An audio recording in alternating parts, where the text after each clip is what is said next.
안녕하세요. 이번 시간은 챕터 3의 두 번째 시간이네요. 여기서 이제 확률 분포에 대해서 알아보도록 하겠습니다.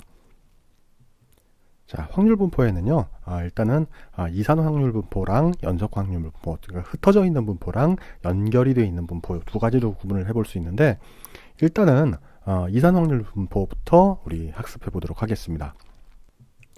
자, 이산 확률 분포, 이산 서로 떨어져 있다라는 얘기예요. 끊어져 있다라는 얘기. 그래서 확률 분포는 확률 변수 x가 서로 단절돼서 구분되어지는 그런 값을 취하는 거. 이산 확률 분포 혹은 연속 확률 분포 이렇게 구분을 하는데요. 이산 확률 분포는 이산 확률 변수에 대해서 대응하는 확률 분포고요. 개수, 횟수, 등수 이렇게 다 딱딱 끊어져 있잖아요. 확률 변수 x가 서로 단절되어져서 구분되어 있는 값, 이렇게 취하는 값을 우리 이산 확률 분포라고 합니다. 이산 확률 분포는 다르게 이산 분포라고도 이렇게 간단하게 표현도 하는데요. 이 종류에는 이항 분포, 포화송 분포, 이 포화송 분포는 푸화송 분포 이렇게 또 원어 발음을 또 살려가지고 하는 경우도 있는데요. 또 기하 분포, 초기하 분포, 음이항 분포 이런 것들이 있습니다. 요거 각각 내용들을 하나씩 우리가 확인해 보도록 하겠습니다. 자, 일단 이항 분포, 이항 두 개로 나타난다는 얘기예요. 자, 이항 분포를 알기 위해서는 베르누이 시행과 베르누이 분포라는 걸 알아야 되는데, 이항 분포에서 베르누이 시행, 자, 베르누이 시행이라는 거는 어떤 하나의 사건이 발생을 하면 다른 사건은 발생하지 않는 거. 자, 요런 시행입니다. 그래서 요거를 바탕으로 이제 이항 분포를 설명하게 되는데, 통전론지 같은 거예요. 앞면이 나오면 뒷면이 안 나오잖아요. 자, 그렇게 이항 분포를 도출하기 위해서 서로 상반되는 결과가 나오는 베르누이 시행을 계속 반복적으로 실행을 해서 이 베르누이 분포를 확인하는 겁니다. 그럼 이 분포에 대해서도 역시 평균과 분산 우리가 알아봐야 되겠죠. 그래서 베르누이 분포에서의 평균은 자, 이렇게 계산이 되고, 그 다음에 분산은 우리가 이렇게 구하는 거잖아요. 이렇게 요식을 가지고서요, 이렇게 구해보면 이렇게 P와 Q 보통 이렇게 나타내잖아요. 자, 이렇게 우리가 표현을 합니다. 그래서 이항 분포를 갖다 보게 되면은, 이항 분포는 어떤 사건이 발생하면 발생하지 않는 사건이라 그랬죠. 그래서 두 개의 서로 다른 사건이 배타적으로 발생하는 경우에 나타나는 분포입니다. 자, 그래서 요거는 이제 시험 문제에 이제 나오는 이제 그런 문항들이에요. 이렇게 이런 문장이 그대로 나옵니다. 시험 문제에.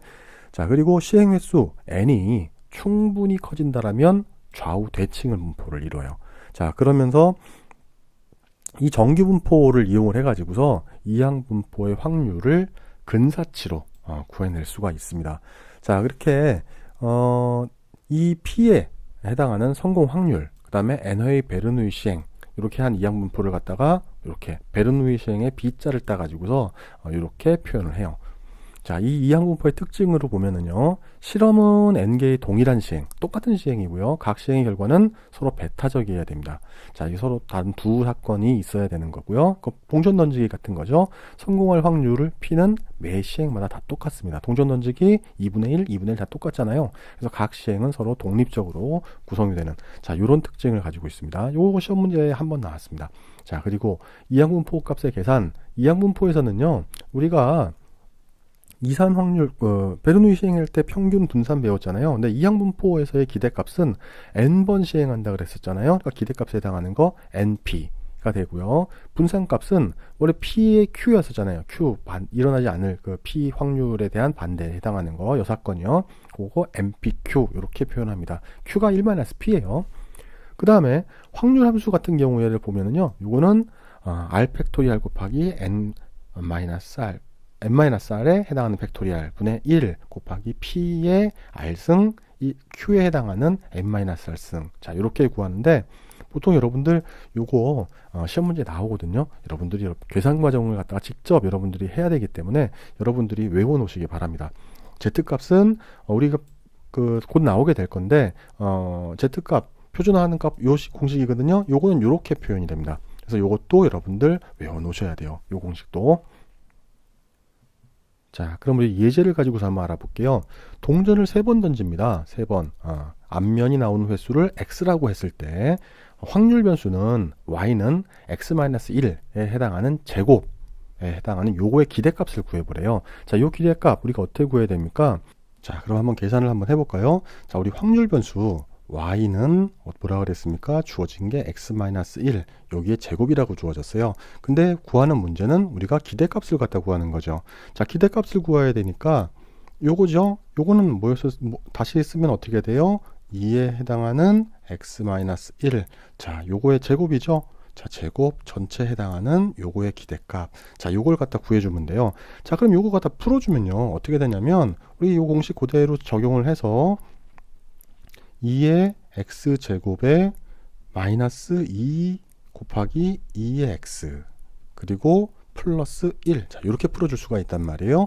자, 그런데 우리가 요거는 우리가 알 수가 있어요. 왜 어떻게 알 수 있냐면은 이항분포의 공식에서 보면은 요거는 우리가 NP로 구할 수 있죠. NP. N은 몇 번 했었어요? 실행을 3번. 그리고 확률은 몇이었습니까? 확률은 동전 던지기니까 2분의 1. 자, 이렇게 구하니까 우리가 2x는 np니까 3 곱하기 2분의 1. 그러면 2분의 3이라고 우리가 구해낼 수가 있습니다. 문제는 이제 요거만 구해내면 되는 거죠. 그리고 우리가 어디서 봤었어요? 우리가 분산 공식을 갖다 보게 되면 분산 공식에 요거를 x에 대한 분산을 갖다 구하게 되면은 요거는 우리가 이렇게 외워 놓으라고 제가 말씀을 드렸었습니다. 이렇게 제곱에 마이너스 전체에 해당하는 2의 x의 제곱 이렇게 풀었단 말이에요. 그러니까 여기 어디 있어요? 여기 있네요. 여기. 그러니까 요거의 식으로 그대로 풀어내시면 돼요. 그러면 어떻게 되면 요걸 갖다 이렇게 넘겨주면 되겠죠. 요 앞으로. 그러면은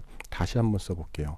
2의 x제곱은 전체에 해당하는 2의 x 해당하는 제곱 플러스 분산에 해당하는 확률 변수 x. 자, 이렇게 풀어주면 되겠죠. 자, 그러면 요거는 우리 알고 있잖아요. 그렇죠. 왜 여기 이렇게 나왔으니까 그냥 그대로 적어주면 되죠. 그럼 그대로 한번 계산을 한번 해볼게요.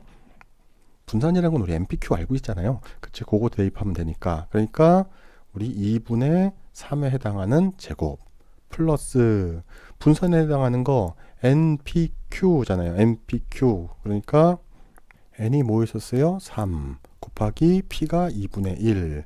Q가 뭐였었습니까? 2분의 1. 자, 이렇게 되는 거죠. 그러면 이거 다시 써볼게요. 4분의 3은 9 더하기 2분의 3 곱하기 2분의 1 하니까는 4분의 3 되겠죠. 요거는 4분의 3이에요. 그러니까 4분의 9 더하기 4분의 3. 자, 이렇게 되니까 답은 뭡니까? 4분의 12는 4, 3, 12 하니까 3. 이렇게 구하시면 됩니다. 자, 이렇게 구했으면 이제 요거에다 이제 그대로 대입만 하면 돼요. 여기다가. 자, 어떻게 됐어요? 2의 x제곱 가로 닫고는 보면은 3이었었죠. 3 마이너스 2 곱하기 2x가 뭐였었어요? 2분의 3. 거기에 플러스 1입니다. 이렇게 지워지고 3 날라가고 요거는 1. 자, 이렇게 계산하시면 돼요. 이렇게 풀이를 하시면 됩니다. 자, 그 다음에는요, 이제 포화송 분포라는 거예요. 자, 포화송 분포라는 거는 푸화송 분포라고도 발음한다고 했었죠. 자, 어떤 특정 사건이 발생할 가능성이 매우 드문 경우의 확률 분포예요. 이거 누가 만들었냐면 포화송이라는 사람이 만들었어요. 근데 이 사람이 군부대에 의무관으로, 그러니까 말 타는 부대에 의무관으로 있다가 수학자인데요. 뭘 생각을 했냐면 말에서 떨어질 확률이 얼마나 되지? 그러니까 말 기마되니까 얼마나 잘 타겠어요. 그러니까 발생할 확률이 적은 겁니다. 자, 그래서 발생할 확률이 매우 작은 정도라는 건 단 한 번만 발생하는 경우가 대부분인 경우. 그래서 단위 시간, 단위 구간, 단위 면적에 대해서 발생하는 매우 낮은 확률이다. 자, 이렇게 생각을 하시면 되고요. 요거는 이제 그대로 이제 문제에 나오는 그런 문장입니다. 자, 그리고 1시간 동안 전화 교환대에 걸려오는 전화 횟수. 자, 요거 많이 나왔어요. 전화 횟수, 손을 씻다가 세면기에 빠뜨릴 횟수, 휴대폰을요. 그 다음에 야구 관람 중에 홈런볼이나 파울볼 받을 횟수, 버스 탈 때 1초도 안 기다리고 바로 탁 탈 확률. 자, 요런 것들을 갖다가 여러분이 적용해서 활용하실 수가 있습니다. 그러니까 포화송 분포는 단위 시간당 평균 사건 발생 건수를 람다로 나타내고, 그래서 포화송 분포, 포화송 람다 이렇게 표현을 합니다. 그래서 포화송 분포의 확률 함수를 구해보면 자, 이렇게 되는 거고요. 요거는 여러분들이 좀 외워 놓으세요. 가끔 이게 시험에 나옵니다. 자, 그리고 요거는 이제 무리수예요. 지수함수로서 나타내는 거고요. 그 무리수로 나타내는데 자연로그와 역함수 관계입니다. 자, 그럼 요거 가지고서 예제도 한번 풀어봐야 되겠죠. 자, 예제 새벽 1시에서 3시 사이의 범죄 건수. 자, 요거 시간당 평균 발생 건수가 0.2건이라 그랬고요. 그 다음에 범죄 발생 건수가 포화송 분포일 때 오늘 새벽 1시에서 2시 사이 범죄 발생이 없을 확률은 어느 정도 되는가 라는 겁니다. 자, 요거 그대로 요식에다 대입을 하면 돼요. 대입을 하는 거 우리가 어떻게 합니까? x가 발생 건수잖아요. 발생 건수. 그리고 람다는 평균 발생 건수. 그리고 요 이 값 있잖아요. 요 이 값은 보통 문제에서 다 주어져요. 주어지지 않더라도 보통 2.718 요 정도만 외워놓으시면 여러분들이 활용을 하실 수가 있습니다. 그러면 어떻게 됩니까? 발생 건수, 자 x잖아요. 발생 건수가 하나도 없을 확률이에요. 그러니까 0 팩토리알 분의 자 평균 발생 건수가 람다죠. 그러니까 여기에 0.2의 x승이죠. x승이 0승이에요. 거기다가 곱하기 2의 마이너스 0.2승. 자 이렇게 됐습니다. 이거 풀어보면 0 팩토리알 1이죠. 그 다음에 0.2의 0승은 1입니다. 1. 여기다 곱하기 2.718 점점점 이렇게 나오는데 거기에 마이너스 0.2승. 자 이렇게 구해줘 보면 답이 어떻게 나오냐면 0.818 점점점 이렇게 나옵니다. 그러니까 8187 점점점 나오니까 여러분들 여기서 보기가 있다라면 시험 문제에서 그렇게 해주시면 되고, 아니면 보통 소수점 두째 자리까지 하니까 0.82 자 이렇게 생각을 하시면 됩니다. 자, 그 다음에 이제 기하분포예요. 기하분포. 자, 이산 확률 분포 중에 하나인데요. 성공이 발생할 때까지 X번 반복 실행을 해서 드디어 성공이 발생했다라면 X는 성공량 확률 P의 기하분포를 따른다라는 거고요. 이렇게 표시합니다. 자, 기하분포에서 기대값은요. 요거 시험 문제 한 번 나왔어요. P분의 1이다 라고 생각을 하시고, 그 다음에 분산은 P제곱분의 1-P다. 확률함수는 이렇게 표현해 주는데, 요거 시험 문제 별로 안 나왔으니까 요거만 나왔어요. 요것만 기대값에 대해서만. 그러니까 요거는 시간 있을 때 요건 외우시고 요건 반드시 외우시고 그렇게 들어가시면 됩니다. 자, 그 다음에 이제 초기하 분포입니다. 자, 초기하 분포는 그 유한 모집단에서 비복원 추출하는 경우에 나타나는 확률 분포예요. 그러니까 n개 중에 성공이 k개라면 복원 추출을 하면 매회 일정한 확률을 가지잖아요. 그런 그 이항 분포를 갖다가 이용을 하는 건데, 그런데 비복원 추출을 한다라면 매번 성공 확률이 달라집니다. 비복원 추출을 하면 매번 성공 확률이 달라진다. 자, 요거는 문제 그대로 나왔던 겁니다. 자, 이 초기화 분포를 갖다 이용해야 되는 건데, 초기화 분포는 매번 성공 확률이 일정하지 않은 경우. 자, 요런 경우 좀 특이한 경우죠. 자, 요런 경우에 이용하는 방법이 초기화 분포입니다. 각각 한 문제씩 출제가 됐어요. 그러니까 여러분들 이것도 출제가 되긴 하는데, 이런 것이다라고만 알아놓으면 여러분 요런 문제는 쉽게 맞추실 수 있을 겁니다. 그래서 주로 비복원 추출인 경우, 모집단의 크기가 작은 경우에 초기화 분포 요걸 갖다 이용해서 확률을 구하고요. 유한 모집단의 크기 n이 커질수록 초기화 분포는 이항 분포로 접근합니다. 그래서 n개의 성공률, n개의 성공이 k개이고 n회 추출을 했을 때 nkn인 초기화 분포를 따른다라고 표시를 하고요. 이렇게 표현을 합니다. 자, 요것도 여기서 시험 문제가 나오지는 않았었는데 기대값에서 시험 문제가 하나 나왔어요. 그러니까 요거 하나 외워두시고 요것도 시간이 나실 때 한번 여러분들이 봐주시면 될 것 같습니다. 그 다음에 이제 의미항 분포라는 거예요. 성공 확률이 P예요. 그 독립적 반복의 배론의 시행을 실시해서 K번째 성공할 때까지 반복한 시행 횟수를 확률 변수 X라고 하고, 이 확률 변수 X의 의미항 분포라고 합니다. 자, 그리고 표현은 이렇게 표현해요. 의미항 분포. 자, 여기선 시험 문제가 안 나왔으니까 의미항 분포라는 게 있구나 라는 개념만 여러분들이 알아놓으시면 됩니다. 자, 이제 이산 확률 분포는 다 이제 끝났고요. 이제 연속 확률 분포로 들어갈 거예요. 자, 연속 확률 분포라는 거는 연속 확률 변수에 대응하는 분포죠. 당연히 길이 쭉 연결되어 있죠. 무게 쭉 연결되어 있습니다. 넓이 이런 것들은 확률 변수 x가 임의로 정의한 특정 구간이나 혹은 무한한 구간에서 어떤 구분된 값을 취하는 그런 분포입니다. 연속 확률 분포의 종류로는 정규 분포, 표준 정규 분포, T 분포, 지수 분포, 표본 분포, 카이제곱 분포, F 분포 이렇게 여러분들이 많이 들어보는 그런 분포들은 다 연속 확률 분포라고 생각하시면 되고, 그 중에서도 중요한 거 정규 분포죠. 자, 정규 분포는 통계학에서 가장 많이 사용합니다. 그리고 평균과 분산만으로 그 특성을 모두 설명할 수 있기 때문에 다 편하거든요. 자, 그런데 지금부터가 이제 문제가 나오는 부분이에요. 자, 정규 분포는 평균을 중심으로 좌우 대칭인 종 모양이다. 쉬운데, 내용은 쉬운데 이게 시험 문제에 나왔어요. 그리고 분포가 모여 있으면 분산이 작고 넓게 퍼져 있으면 분산이 크다. 이거는 뭐 다 아는 내용입니다. 이렇게 넓으면 분산이 크고 이렇게 모여 있으면 분산이 작다. 뭐 이런 내용이잖아요.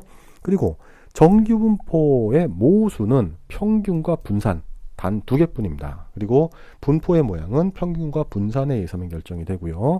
평균이 뮤x, 표준 편차가 시그마 x인 정규 분포의 확률 함수는 이렇게 겁니다. 그리고 표현도 이렇게 하고요.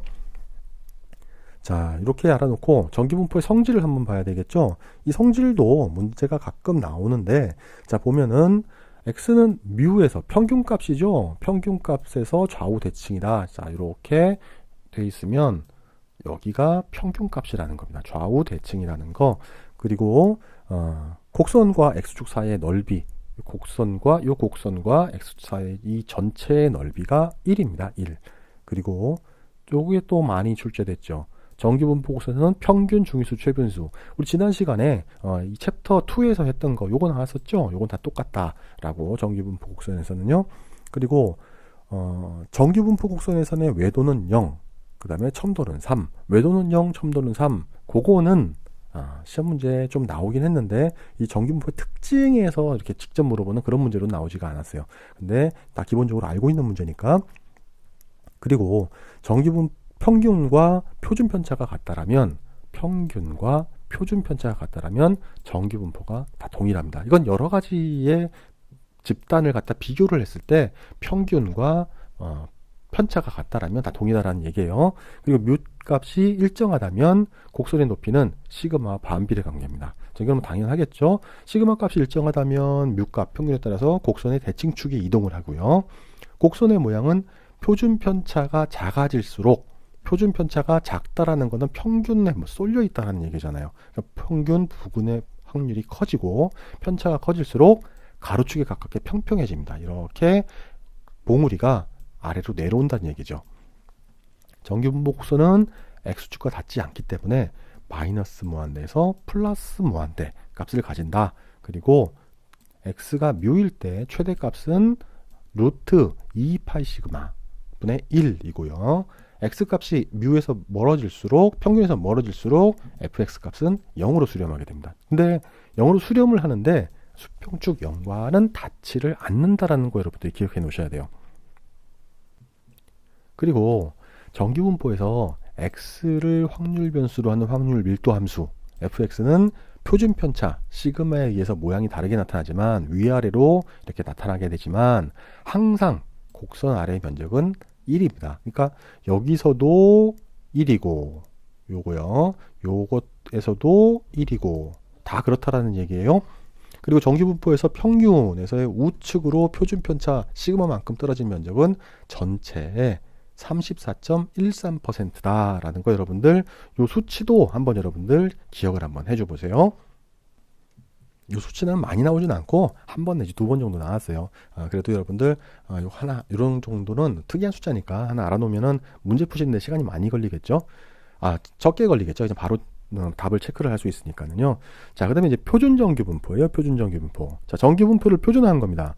자, 정규 분포는 뮤랑 표준 편차 시그마에 의해서 무한한 분포의 형태를 가질 수 있죠. 그러니까 왜 평균이 달라지고 시그마 편차가 표준 편차가 달라질 수 있으니까.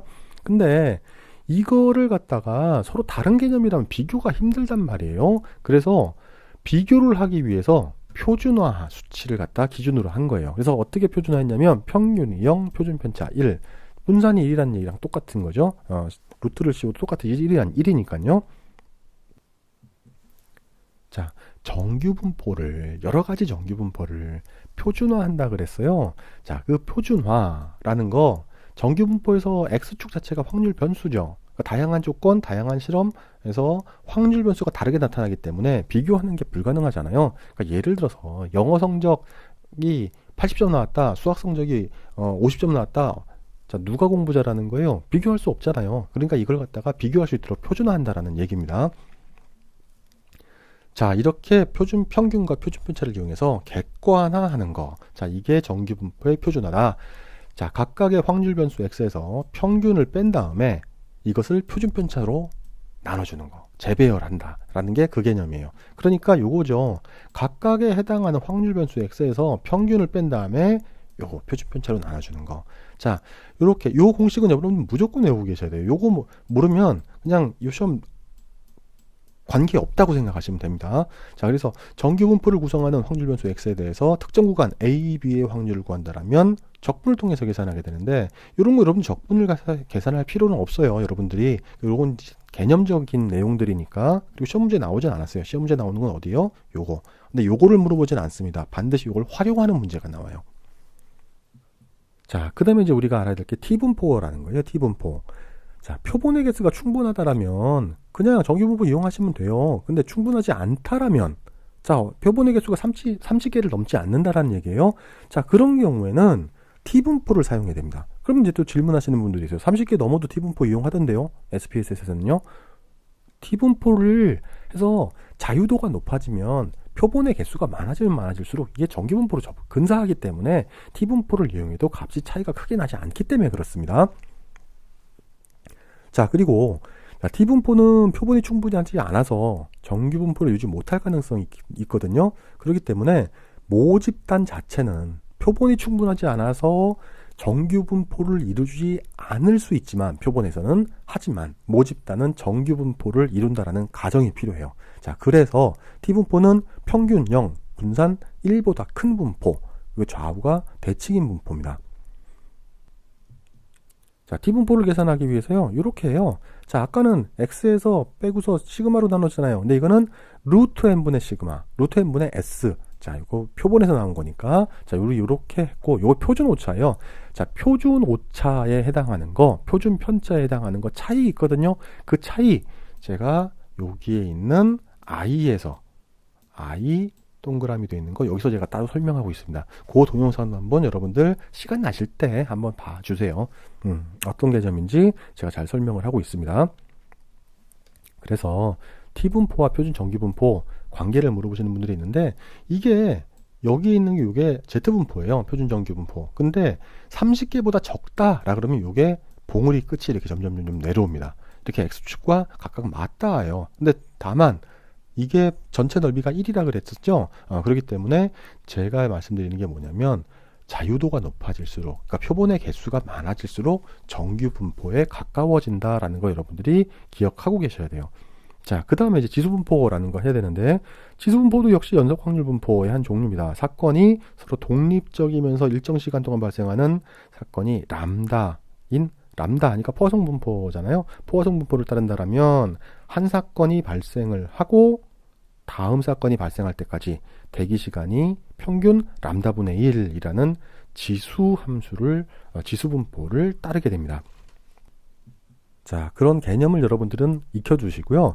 이렇게 계산할 때 이 계산 문제가 나오지는 않습니다. 근데 하더라도 이런 게 있다라고 여러분들이 기억해 놓으시면 돼요. 자, 그 다음에 이제 표본분포예요. 표본분포입니다. 표본. 자, 모수를 알고 있다면 표본에 관한 이론을 학습할 필요가 없는데, 그렇죠? 모수를 알고 있는데 뭐하러 표본을 갖다 뽑겠습니까? 모수를 가지고 얘기를 하면 되죠.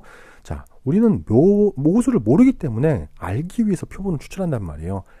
추정을 한다는 얘기죠. 그러니까 이게 모수와 표본이 어느 정도 차이를 가지고 있는지, 자, 알 수 없기 때문에 벌어지는 일들입니다. 자, 그런데 모집단으로부터 일정한 크기 표본을 여러 개, x1이라는 표본, x2라는 표본, 이게 측정값이 아니고 얻어진 데이터가 아니고 다 표본의 개수예요. 자, 이 표본의 각각 구해서 여기서 통계량을 갖다 정리를 해본다라면 여기에서 평균이 다를 거고 여기서의 평균이 다를 거고 각각 평균이 다를 거예요. 자, 요런 오차들. 자, 요거 표본에서 발생하는 오차들이거든요. 자, 이거를 갖다가 n개의 확률 변수의 조합으로 보는 통계량에 해당하는 확률 분포를 갖다가 표본 분포라고 하는 겁니다. 자, 내용이 좀 어렵죠? 문제가 나오는 데는 여기에요. 모집단의 확률 분포가 좌우 비대칭이더라도 표본의 크기가 크다면 표본 평균의 n의 확률 분포는 정규 분포를 이룬다고 가정한다. 그러니까 표본의 평균에 해당하는 분포는 다 정규 분포다라고 여러분들 기억해 놓으시면 돼요. 자, 표본의 평균이잖아요. 당연히 해당하는 값에 해당하는 걸 나눠주는 거, 요걸로써 우리가 평균 기대값을 갖다 나타내고, 요 기대값은 당연히 뮤가 될 거예요. 왜냐면 이거를 거기서 결국은 뭘 원하는 거예요? 모수인 뮤를 찾으려고 그러는 거잖아요. 자, 그렇기 때문에 그렇습니다. 그리고 계산을 해보면 이렇게 나와요. 그러니까 요거 n 지워지고 결국은 뮤. 자, 요것도 제가 계산을 해놓은 것들이 있어요. 그러니까 요것도 확인을 해보시고, 자, 그것도 분산도 역시 n분의 시그마 제곱의 x에 해당하는 걸로 여러분들이 구하시면 됩니다. 근데 여기서는 문제가 별로 나오진 않습니다. 개념적인 문제로 여러분들이 이걸 풀이를 하셔야 돼요. 자, 그 다음에 표본 분포의 특징. 그래서 보면 표본 평균은 모평균의 불변 추정량이라는 거고요. 그 다음에 모집 단위 정규 분포. 자, 요걸 따르게 된다면 표본 평균 x바는 정규 분포, 요거를 따르게 됩니다. 그러니까 표본의 개수를 갖다가 중심으로 해서 나눠준다 그랬었잖아요. 이거는 어차피 전체적인 평균을 갖다가 모수를 쫓아갈 거고, 자, 전체적인 평균에 해당하는 개수를 갖다 다 더해서 해주니까, 자, 이거를 갖다가 이렇게 표시를 합니다. x, x바, 요 차이가 있다라는 거고요. 자, 모집 단위 정규 분포가 아니더라도 충분히 크다면 요거에 의해서 중심극한 정리에 의해서 표본 평균 x바는 정규 분포를 따른다. 모집 단위 정규 분포이면 표본의 크기에 상관없이 표본 평균은 정규 분포를 따른다라는 거고, 표본 크기가 작다라면 정규 분포를 따른다고 할 수 없습니다. 표본 크기가 작다라는 거 어느 기준이요? 요거니까 30을 기준으로 한다 그랬죠. 오차라는 거는요, 참값에 대해서 추정하는 거잖아요. 거기서 발생하는 차이, 진짜 값, 모수라는 건데, 자, 우리가 추정하려고 그러는 건 모수잖아요. 자, 근데 추정이기 때문에 차이가 반드시 발생하고 그 차이를 오차라고 하는데, 자, 이 오차의 종류가 요 세 가지가 있습니다. 표본 오차. 자, 표본을 통해서 모수를 추정하면서 발생하는 오차. 표본 크기에 반비례합니다. 표본의 크기가 늘어나면 줄겠죠. 왜냐면 전체가 모집단이에요. 이만큼을 가지고서 모수를 추정하는 것과 이만큼을 가지고 모수를 추정하는 거, 어느 게 당연히 추정을 잘하겠습니까? 큰 게 잘하겠죠. 그러니까 오차가 작다란 얘기예요. 비표본 오차라는 거는 조사 과정 전체에서 발생할 수 있는 표본 오차를 제외한 오차. 그 다음에 표준 오차라는 거는 표본 평균들의 표준 편차. 그러니까 표본 평균들이니까 표본이 여러 개예요. 여러 개 중에서 평균을 다 뽑고 그 평균들의 차이를 갖다 가지는 거. 표본의 크기가 커지면 당연히 작아집니다. 이 표준 오차는 스탠다드 에러잖아요. 그래서 SE로 표시합니다. 그래서 루트 n분의 s 이렇게 표시를 하고요. 그 다음에 이제 중요한 게 중심극한 정리입니다. 중심극한 정리는 여러분 꼭 알고 계셔야 돼요. 문제가 이렇게 막 쏟아지는 정도는 아닌데 가끔 나오거든요. 근데 이 전체 통계학을 하면서 아주 중요한 이론 중에 하나입니다. 자, 중심극한 정리라는 거는 표본 개수가 충분하다면 모수를 몰라도 표본 통계량으로 정규 분포를 구성한다라는 거고요. 그 다음에 중심극한 정리 이 자체에서는 모집 단위 정규 분포를 이루지 않다도, 모집 단위 정규 분포가 안 된다라는 얘기예요. 그래도 표본 개수가 충분하다라면 정규 분포를 이루게 됩니다. 그리고 여러분들 그 페이지 346페이지를 한번 보세요. 346페이지를 보면은 그림이 하나가 있는데, 그거 보면은 좌측 그림에서는 어떤 게 좋은 분포인지 우측계 좋은 분포인지 우리가 알 수가 없단 말이에요. 근데 표본의 숫자가 같다라면 모두 더해서 그래프가 더 좋은 성적인지 알아낼 수는 있잖아요. 이렇게 중심극한 정리를 이용하면은 오른쪽 그림과 같이 정규분포 모양으로 확인을 할 수가 있습니다. 왜요? 정규분포를 갖다 이룬다라고 얘기했었잖아요. 정규분포를 구성을 하기 때문에. 자, 그리고 정규분포를 구성하면 그래프의 가장 높은 상단이 평균이 되는 거죠. 왜냐하면 높은 상단이라는 건 요거잖아요. 그러니까 여기가 평균이라 그랬잖아요. 제일 높은 데 값. 그렇게 확인을 하시면 됩니다. 자, 중심극한의 기본 성질을 해서 보시면 표본 크기가 충분하다면 표본분포의 평균은 모집단의 평균에 근사하게 되고, 표본의 크기가 충분하다면 모수를 좀 더 정확하게 추정할 수 있습니다. 그리고 표본의 크기가 충분히 크다면 평균의 표본분포는 정규분포에 가까워집니다. 자, 그 다음에 이제 카이제곱 분포라는 건데요. 카이제곱 분포는 정규분포로서도 주의됩니다. 정규분포에서. 그래서 Z분포에 해당하는 제곱에 대한 분포예요. 그래서 카이 제곱, 정규분포에 해당하는 제곱의 분포. 그래서 따라서 0보다 항상 큰 값을 가지죠. 그러니까 마이너스가 될 수 없어요. 제곱이기 때문에.